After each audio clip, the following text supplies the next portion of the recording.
This kitchen knife is quite sharp. And recently cleaned with detergent. Sweepings. Shredded paper.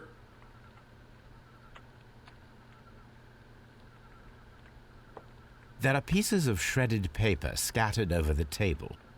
This kitchen knife was used to cut the paper. All right.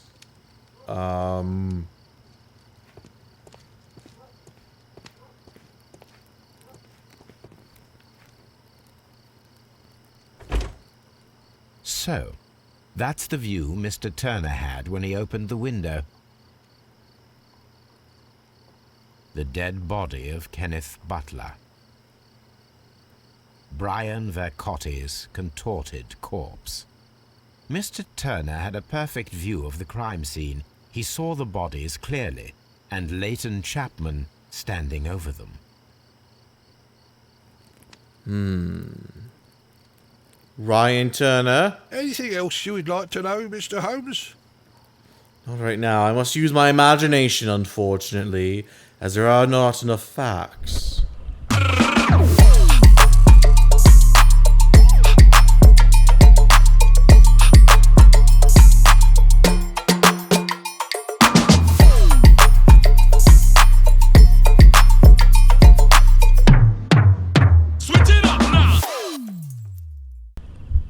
Cut papers with knife.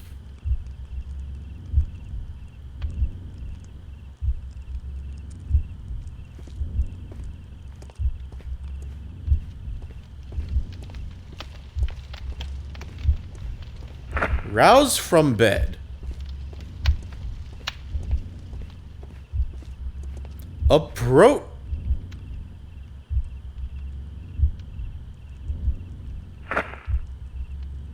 Approach the body. No. Oh wait, yes.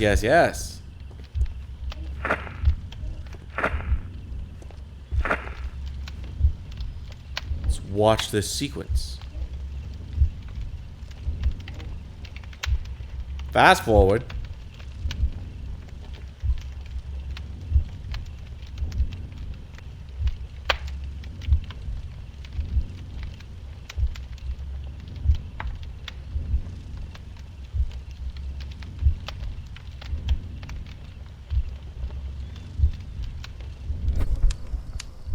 So Mr. Turner used a book to hide an object that he found on Kenneth Butler's body. The question is, what did he find? Watson, I believe that I need your help. I'm alone in a murderer's, or at least a thief's, apartment. Fat prints. I can see prints from greasy fingers upon the cover of this book. Let us take a closer look. Moby Dick. Ah! Well now, what a find. Fuck? A precious jewel concealed inside a book.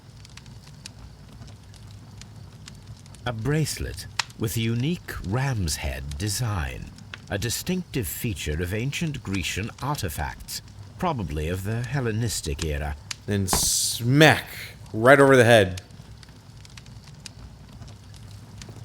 Mr. Turner, I believe that you're a thief. Mr. Turner, how would it be possible for a man of advanced years, such as yourself, to rush from his bed to the window in a matter of seconds, as you have stated? Well, I'm able to move very quickly, despite my age. And when the situation requires it, Mr. Holmes. You're limp? I highly doubt that, Mr. Turner.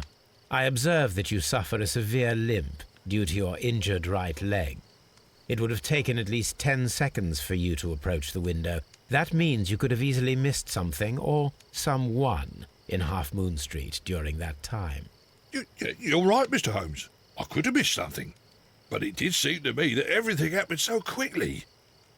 Time can pull tricks on you. Yes, yes. Now, how about you stop bullshitting me and give me the whole truth? And what of everything else that you told us? Mr. Turner, it is vital that we have your complete and true statement. Mr. Holmes, I do assure you that the other things I said were most sincere. Yes, yes, they were. But how about this antique bracelet? Mr. Turner, you were not sincere with me. Not then, and not now. But Mr. Holmes... This, Mr. Turner, does not look like anything that a poor man might possess. It is worth more than the home that you live in. I can explain. Oh, No, can you will now? Correct me if I am wrong. You saw Leighton Chapman through the window, but you also noticed a glittering object on the ground, this precious jewel. You walked down and took the bracelet from the body of Kenneth Butler, and when you heard the whistles, you hurried away. That broke your walking stick. It caught fast between the cobbles. Constable Marrow was unable to see you in the window as you were climbing up the stairs on your way back to your flat. Upon returning home, you hid the precious jewel inside a book. Mr. Holmes, please don't send me to prison. I didn't do anything bad. I'm just a poor man. You did everything I bad. chanced upon the bracelet. I saw it as an opportunity to make a little money. I was desperate. I only took the bracelet, that's all, I swear. You made a mistake by lying to me. But you are not a criminal. I believe that. He looted a dead Although body. I must return this bracelet to its rightful owner. Okay, I mean, I guess no harm, no foul, but like, goddamn.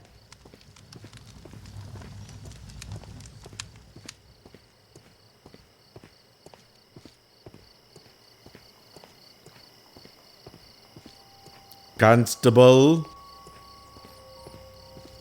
It would be my pleasure to assist you with your investigation, Mr. Holmes. Quite. Watson, are you of use? I'm always wondering what's on your mind, Holmes. Damn. A fairly long pole with a forked end. Ah.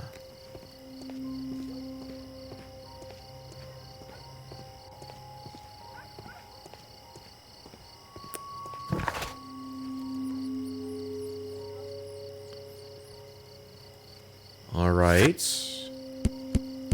Yes, everyone from the previous. So there's 2 people left that I must find. Wiggins. Mr. Holmes, Damn it. did you see my brother at Scotland Yard? Not yet.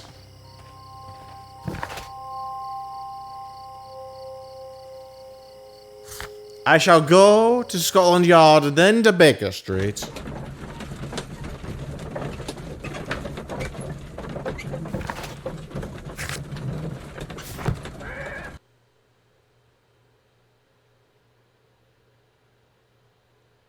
Mr. Holmes, whatever brings you here so late at night?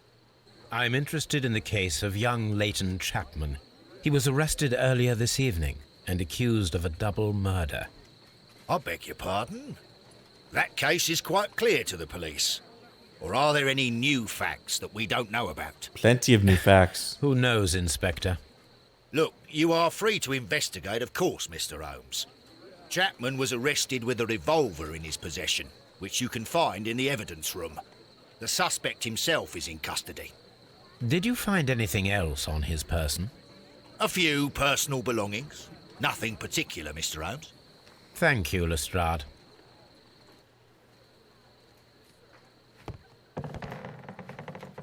Yes.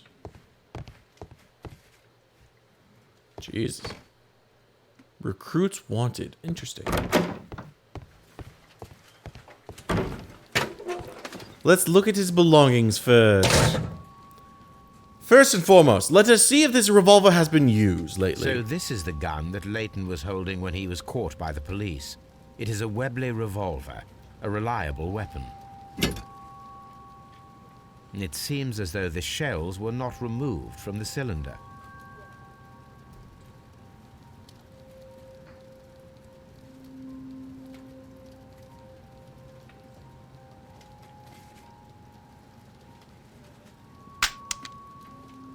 Ah.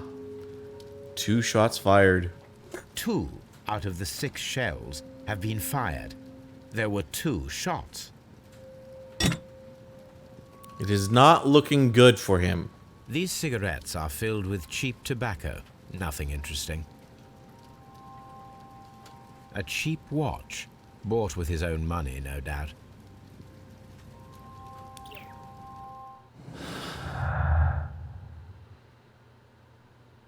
Lighten's revolver, 2 victims.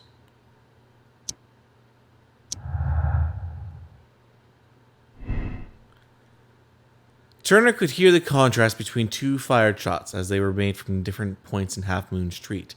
Turner could hear the contrast between 2 fired shots as, in fact, 3 shots were made. At first, a single shot was fired, and then 2 guns were fired simultaneously directly afterwards. I'm not sure about that yet. Lane Chapman is the only person who was seen entering Half Moon Street after Brian Vercotti and Kenneth Butler.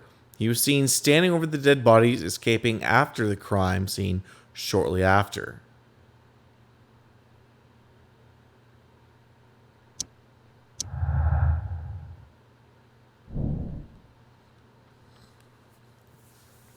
Kenneth Butler and Brian Vercotti were the victims of a double murder carried out by one person.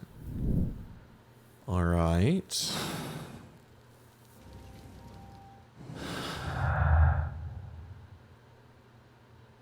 Lane Chapman had nothing of any value in his possession when he was caught by the police directly after the crime.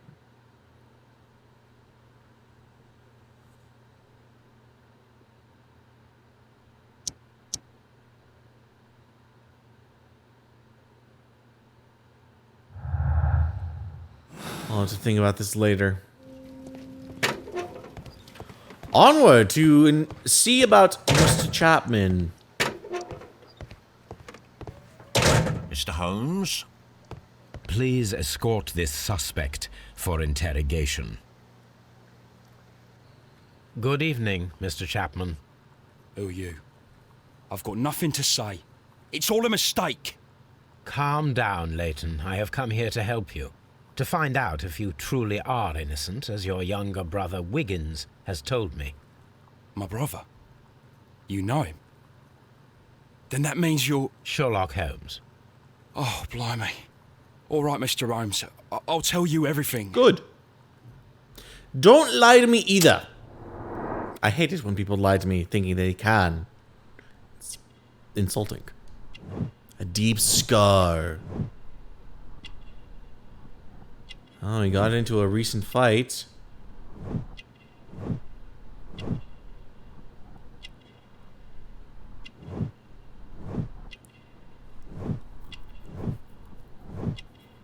Cushy job. Interesting.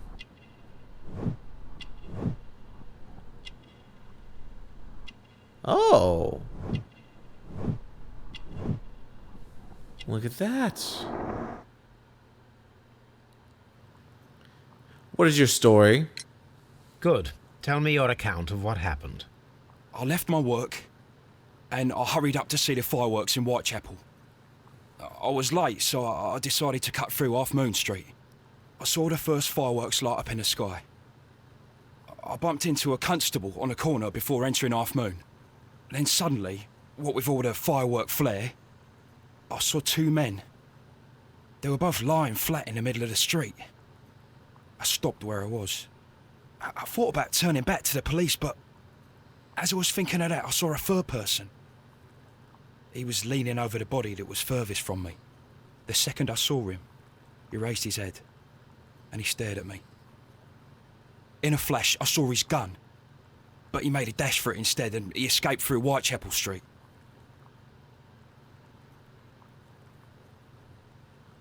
Huh. So you might still have had time to return to the constable. I panicked. I didn't know what to do. Anyway, I approached the bodies just to see if they were still alive. I saw that one had blood pumping out of his stomach. He was dying. It was horrible. The second one was already dead. He had a hole in his head. He was holding a gun in his hand, though. I took it. and then I followed a third man. Ooh. Interesting. But why would you take the gun? Idiotic. Interesting. Pray, continue. I turned a corner, and I saw the man standing in the middle of the street. He seemed to be in some sort of panic. And then, Mr. Holmes, something strange happened. I told the police and they laughed at what I said, but I swear to you, my words are true. I started running towards him. But then I was blinded by a flash. It was so bright that I hardly saw anything for a good dozen seconds. But I kept running forward. As I arrived in Whitechapel, I heard a woman screaming. And then I was caught by the police. But there wasn't a trace of that man. Of course, then they found a gun and all that blood. I couldn't see the murderer escaping and all that mess. Perhaps I was still half-blinded at that moment. A thrilling account, my young man. This third man, describe him for me. Leighton, are you able to describe the person whom you saw standing in Half Moon Street? Well, I wasn't able to see his face at all. It was too dark, and he was too far away. I could see his silhouette. And what about that? Nothing so special. He was wearing a jacket. He was quite average in size and his weight. I see. Was there anything else that struck you at the time? No. But perhaps... It's strange, but I can't remember the sound of his footsteps as he was running away. Perhaps it was because of the fireworks or the surprise of me seeing him. Why would you follow a man that had a gun that he had pointed at you? Leighton, I confess I am puzzled. Why should a young lad like you take a gun from the hands of a dead man and set off in pursuit of a probable killer? I know. I keep wondering that, but at the time it was like a reflex.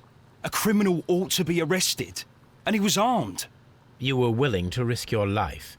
That was a little foolish, unless you wanted revenge. No, Mr. Holmes. I was just being brave and stupid. The Westgate prisoners, however... I'm sure that you were, but I believe that you may have recognized one of the victims, Brian Vercotti. You knew that gentleman well, did you not? However could you know that? You have a typical tattoo of the Westgate Brotherhood upon your hand. I observed exactly the same mark upon Mr. Vercotti. You came to know him from your sharing a past prison sentence. Am I correct, Mr. Chapman? God. You're right, Mr. Holmes. Again, the truth. I need the truth. I'm trying to help you, Leighton. So unless you did it and you're trying to conceal it, which I'll find, you need to shut up, if that's the case. Otherwise, I need you to tell me everything and not hold back. Would you tell me a little about Brian Vercotti? We were convicted for a robbery. Once in prison, both of us joined one of these fraternities. During that year, we tried to help each other out, you know? You were quite young then, I believe. Yes, Mr. Holmes, we were. We'd only stolen a pound of meat. After we were released, and when I saw what my little brother had become, I decided to work towards living an honest life. And Vercotti? He had a hard time. His sister had died in a Whitechapel dispensary while he was in prison. He had no family anymore. Our paths split. He fell back into crime. So you lost him? Yes. And for around 2 years, I heard no news of him at all. We shall see you soon, young man. Interesting.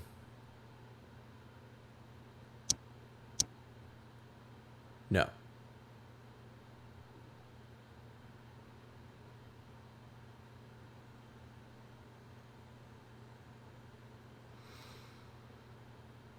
Gun from... Oh, come on! It's not his gun!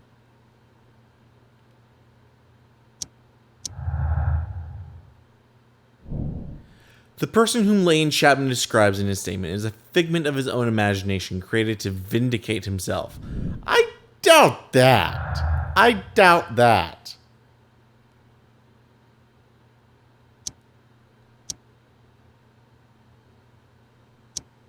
No.